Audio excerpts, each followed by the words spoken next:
Istanbul மாற்றாரிடம் போய்விடும். அதை மீட்டு தர மஹ்தி இமாம் வருவாரே, மீட்டு தருவாரே, மீட்டு தருவாரே. இஸ்தான்புல் மாற்றாரிடம் போய்விடும்.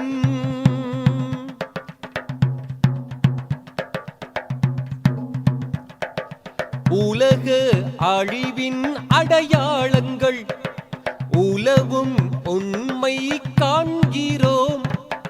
கலகம் யாவும் நீக்கிவிடும் வழி இஸ்லாம் ஒன்றே என்று சொல்கிறோம். எல்லோரும் தேடுகிற சமாதானம் அதை இஸ்லாத்தின் நிழலில் பெறுவோம். நல்லோர்கள் யாரும் நலம் பெறவே அல் குர்ஆனின் ஆட்சியை கொண்டு வருவோம். எல்லோரும் இங்கே வருக, மன அமைதியை தீனில் பெருக. இஸ்தான்புல் மாற்றாரிடம் போய்விடும். அதை மீட்டு தர மஹ்தி இமாம் வருவாரே, மீட்டு தருவாரே, மீட்டு தருவாரே. இஸ்தான்புல் மாற்றாரிடம் போகுமே.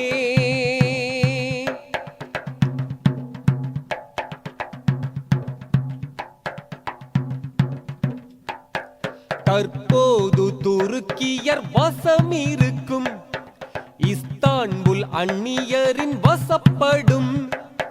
இஸ்லாமிய உலகம் நலிந்துவிடும், பலஹீனமாகியே அலரும். மஹ்தி இமாம் மக்காவில் வெளிப்படுவார், தம்மை அவர் அறிமுகம் செய்வார். அவரது தலைமையில் முஸ்லிம்கள் எல்லாம் ஒன்றாகி உலகினை வென்றெடுப்பார். அந்த நாள் வருவது நிச்சயமே, நான் சொல்வது பெரிய சத்தியமே. இஸ்தான்புல் மாற்றாரிடம் போய்விடும். அதை மீட்டு தர மஹ்தி இமாம் வருவாரே, மீட்டு தருவாரே, மீட்டு தருவாரே. இஸ்தான்புல் மாற்றாரிடம் போகுமே.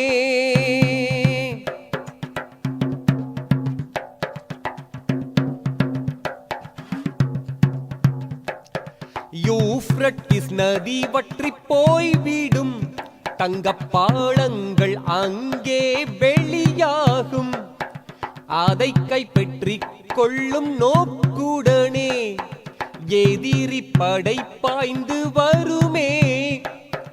அந்த நேரத்தில் மஹ்தி இமாம் புனித மக்காவில் வெளிப்படுவார். காபிர்களுடன் அவர் போர் புரிவார், முஸ்லிம்களின் உரிமையை வென்று தருவார். அந்த நாள் வருவது நிச்சயமே, நான் சொல்வது பெரிய சத்தியமே. இஸ்தான்புல் மாற்றாரிடம் போய்விடும்.